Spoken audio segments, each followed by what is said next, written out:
Olá, bem-vindo ao passo a passo da declaração do Imposto de Renda 2024 do jornal o Globo. Esse ano a gente tem muita novidade, hein? E eu vou te contar já já o que mudou. Mas antes, deixa eu te explicar que para tornar esse tutorial mais didático, eu vou usar de exemplo 3 personagens. A Joana, que é uma jornalista assalariada, trabalha de carteira assinada, o Miguel, que é um autônomo, e a Dona Maria, que é uma aposentada com mais de 65 anos. Esse vídeo está separado em capítulos que ajudam você a encontrar de modo mais fácil a informação que você precisa. Se você já me acompanha nesse tutorial de outros anos, deixa aqui embaixo nos comentários o ano que você começou a fazer o imposto de renda com a ajuda do Globo. Eu vou adorar saber. O envio da declaração começou nesse dia 15 de março e vai até 31 de maio. A restituição continua da mesma forma, em 5 lotes, de maio a setembro, seguindo a fila de prioridades, que são os idosos, professores, pessoas com deficiência e aqueles que optaram por receber restituição via Pix. E a declaração pré-preenchida já está disponível. Para quem não sabe o que é ou nunca usou, eu explico. A pré-preenchida é uma espécie de rascunho que a Receita Federal te dá com base no banco de dados dela para agilizar o preenchimento e evitar chance de erros que te levem à malha fina.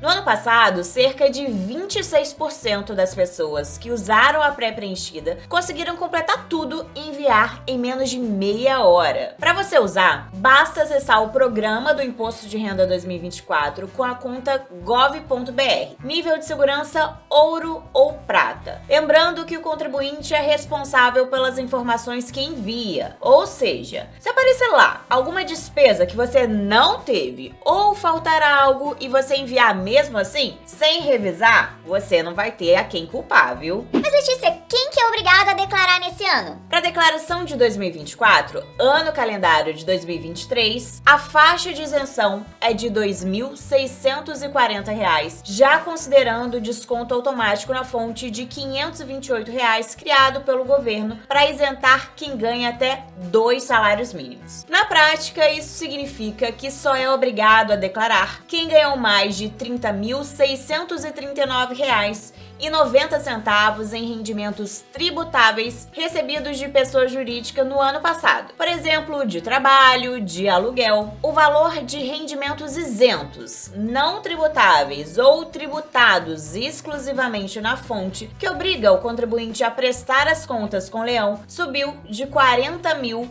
para 200 mil reais. E quem tem bens de valor total superior a 800 mil reais, somando, por exemplo, uma casa, um terreno, carros, também precisa declarar. Ainda são critérios de obrigatoriedade ter tido receita bruta por atividade rural em valor superior a R$ 153.199,50, ter passado a morar no Brasil no ano passado ou ter tido ganho de capital em qualquer mês de 2023. Lembrando que se você se enquadra em apenas um dos critérios, você tem que preencher todas as fichas da declaração. Se eu recebi, por exemplo, R$ 70 mil de salário, no total, no ano passado, e eu só tenho como bem, por exemplo, um carro de 40 mil, isso não significa que eu tenho que declarar apenas a minha renda de trabalho. Eu tenho que declarar tanto o salário quanto o meu carro. Olha só, outra novidade é que com aquela lei que passou a tributar os super ricos com bens no exterior, aprovada no ano passado pelo Congresso Nacional e sancionada pelo presidente Lula, quem tem bens no exterior já tem que declará-los em 2024. Quem quiser atualizar o valor de mercado de bens e direitos no exterior, quem quiser também,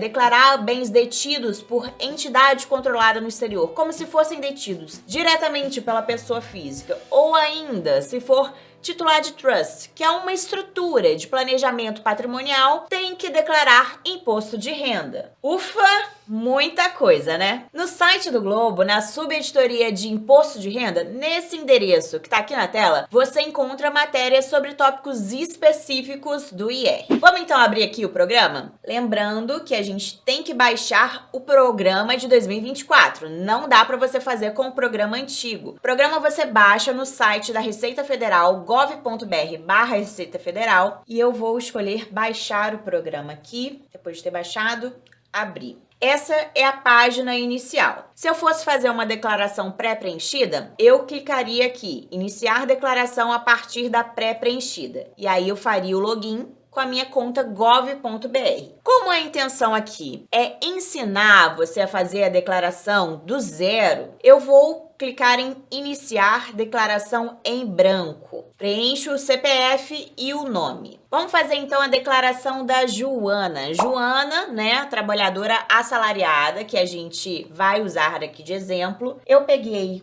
um CPF fictício para usar aqui para ela. Então, a primeira ficha aqui é a da identificação do contribuinte. Eu já vou preencher aqui o nome da Joana, vou colocar a data de nascimento dela, o título eleitoral também. Houve alteração de dados cadastrais? Não. Possui cônjuge? Não. Residente no Brasil? Sim. E aqui eu deveria preencher o endereço que ela mora, mas a parte principal aqui, ocupação principal. Vou colocar que ela é uma trabalhadora, empregada do setor privado, exceto instituições financeiras. E o código aqui, como ela é jornalista, código 261. A próxima aba é de dependentes. Deve preenchê-la quem tem filho ou enteado com menos de 21 anos, 24, se estiver na faculdade, ou quem possui guarda judicial de alguma criança. O CPF é solicitado independentemente da idade. Você também deverá informar se esse dependente mora com você ou não. A Joana, que é o nosso exemplo, tem uma filha, a Alice, que eu vou colocar aqui agora. Atenção, é importantíssimo informar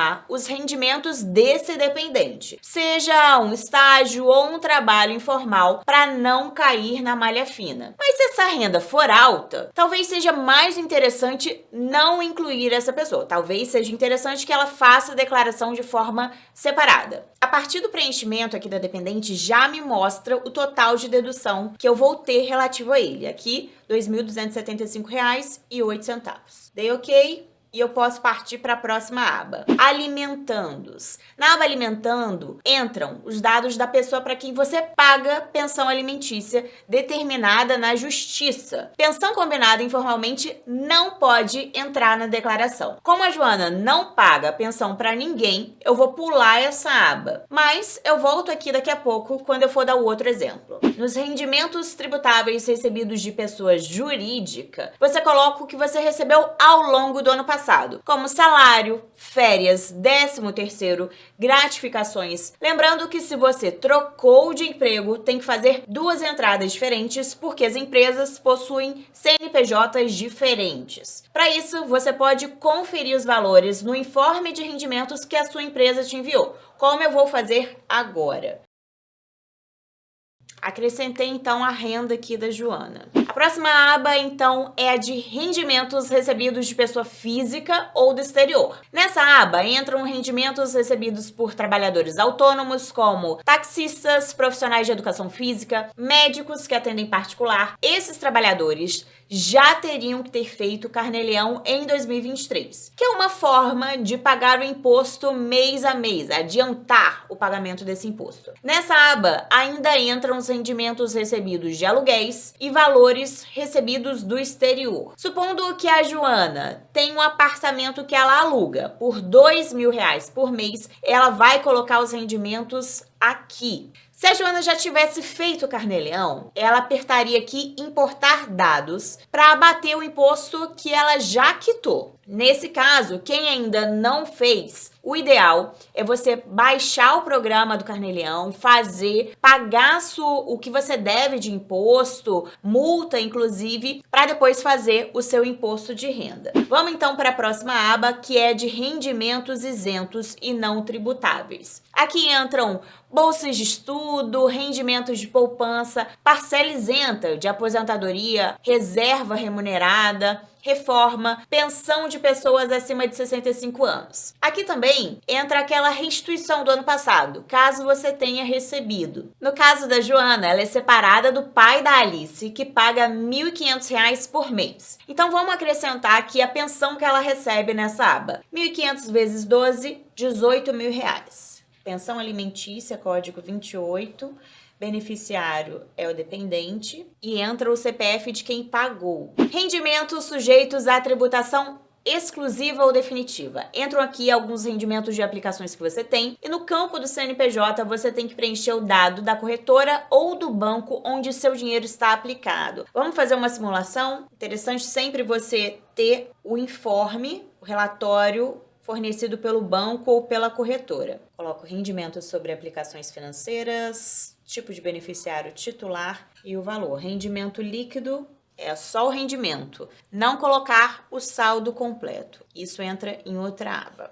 Feito isso, a próxima aba aqui é de rendimentos tributáveis de PJ, ou seja, imposto com exigibilidade suspensa. É um campo para declarar um dinheiro que está numa disputa judicial, por exemplo, ou seja, um dinheiro que você acha que é seu por direito, mas ainda não recebeu. Se eu entrar, por exemplo, na justiça contra uma empresa para a qual eu trabalhei por não ter recebido férias e horas extras, eu tenho que informar o que eu acredito que vou receber aqui. Outra aba é a aba de rendimentos recebidos acumuladamente. Aqui entra aquele dinheiro que você recebeu de uma vez só. Um exemplo que eu sempre dou e facilita bastante o entendimento é de um inquilino que estava me devendo aluguel há meses e me pagou tudo de uma vez só, uma bolada. Então eu coloco aqui, isso evita que a Receita cobre mais imposto que deveria sobre essa verba, por se tratar de algo que você já deveria ter recebido e de forma espaçada. Outra aba é imposto pago ou retido. Aqui eu coloco o que eu já paguei no ano passado. Eu preencho aqui para não ter que pagar duas vezes, né? Então você vê que tem vários campos, inclusive lá embaixo vai aparecer o Carnê-Leão que a gente já falou. Pagamentos efetuados é uma aba muito utilizada por quem faz a declaração completa. Eu coloco aqui todas as despesas com médico, plano de saúde, educação, minhas ou dos meus dependentes. É importante guardar o recibo de tudo por 5 anos. A Joana vai colocar aqui que ela gastou R$6.000 de plano de saúde com ela e R$3.000 com a filha. E olha, os gastos com saúde acompanham o paciente. Ou seja, se eu paguei R$3.000 por mês de plano de saúde para minha mãe, isso entra na declaração dela, não na minha. Isso só pode entrar na minha declaração quando ela for minha dependente. Vamos pensar ainda que a Joana pagou R$12.000 de escola no ano passado. Para gastos com educação, só vale escola, faculdade, especialização. As despesas com curso de inglês e balé da Alice, por exemplo, a Joana não pode colocar aqui no imposto de renda. Vamos acrescentar a despesa com educação, que tem limite, ao contrário da despesa com saúde. Se ela tivesse ido num médico particular e depois pegado reembolso com plano, ela faria o seguinte: ela incluiria aqui a despesa com o médico, na parte de valor pago, o valor da consulta, R$550, e na coluna, né, de parcela não dedutível, o valor reembolsado, o valor que ela recebeu do seu plano de saúde. Na outra aba, que é de doações efetuadas, eu coloco as doações que eu fiz no ano passado para instituições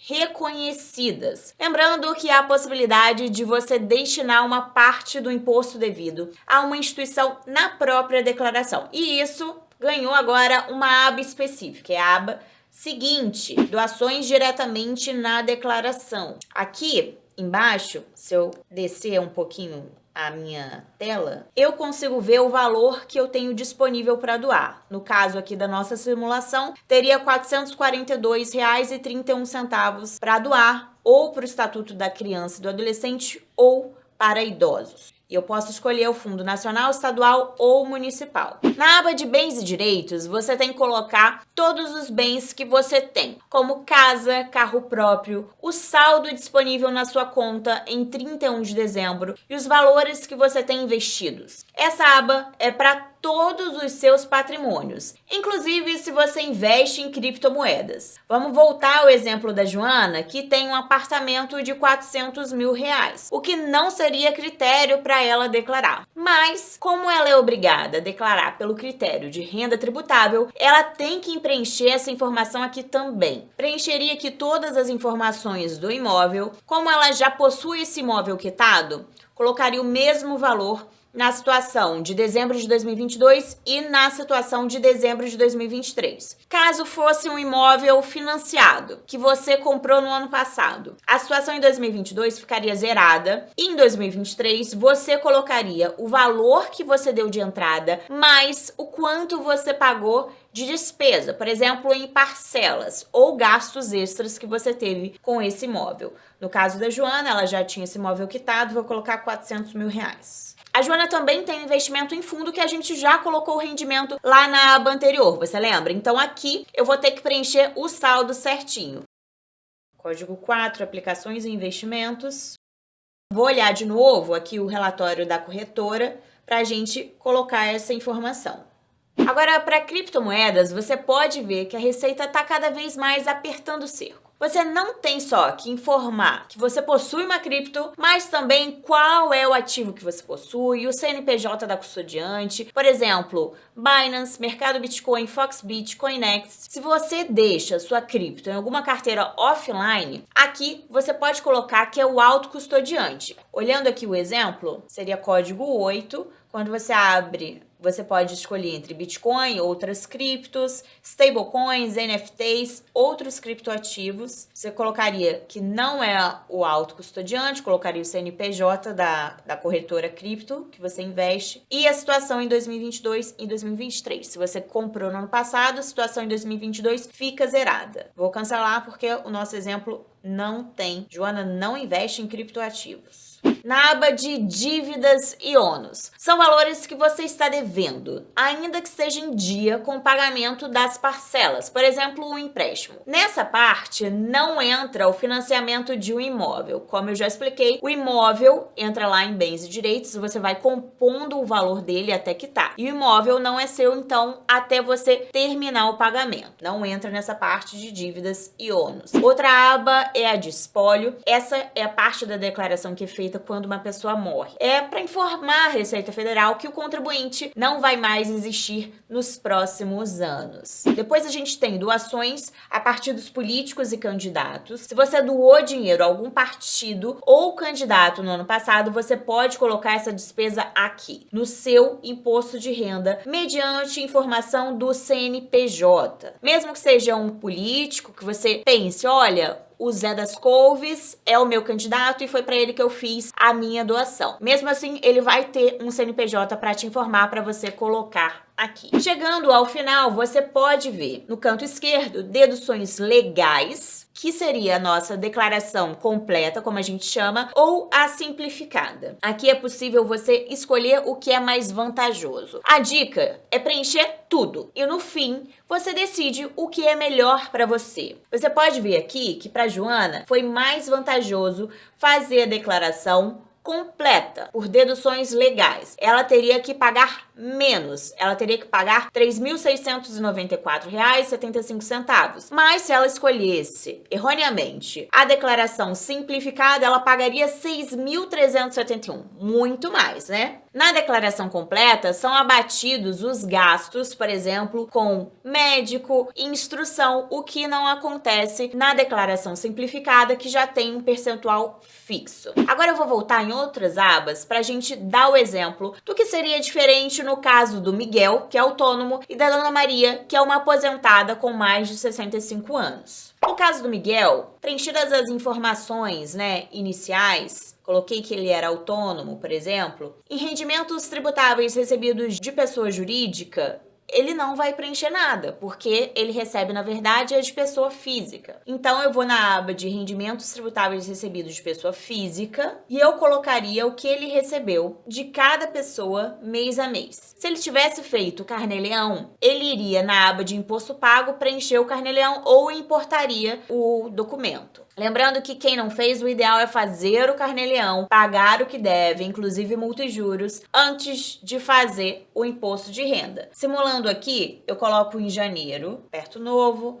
coloco o CPF de quem pagou e o valor que ele recebeu. Bom, eu não contei pra vocês uma fofoca, mas Miguel é ex-marido da Joana e pai da Alice. É ele quem paga a pensão. Então, eu vou preencher isso aqui. Primeiro, eu tenho que acrescentar a Alice como alimentanda dele. Vou nessa aba, não é a aba de dependentes, é uma aba diferente. Coloco que ela é residente do Brasil, os dados CPF, né? CPF é sempre pedido, independente da idade. E aí você marca qual que foi a forma de acerto do valor, né? Vou colocar aqui decisão judicial. Uma mudança, inclusive, para esse ano é que você tem que informar o número do processo judicial onde ficou firmado o valor que você deve pagar ou a escritura pública. Por que isso? Muita gente, né, dava algum valor a mais do que o acordado judicialmente, colocava isso aqui na declaração, mas isso não é autorizado pela Receita. Então, é uma forma da Receita Federal verificar se você está declarando somente o valor que você realmente paga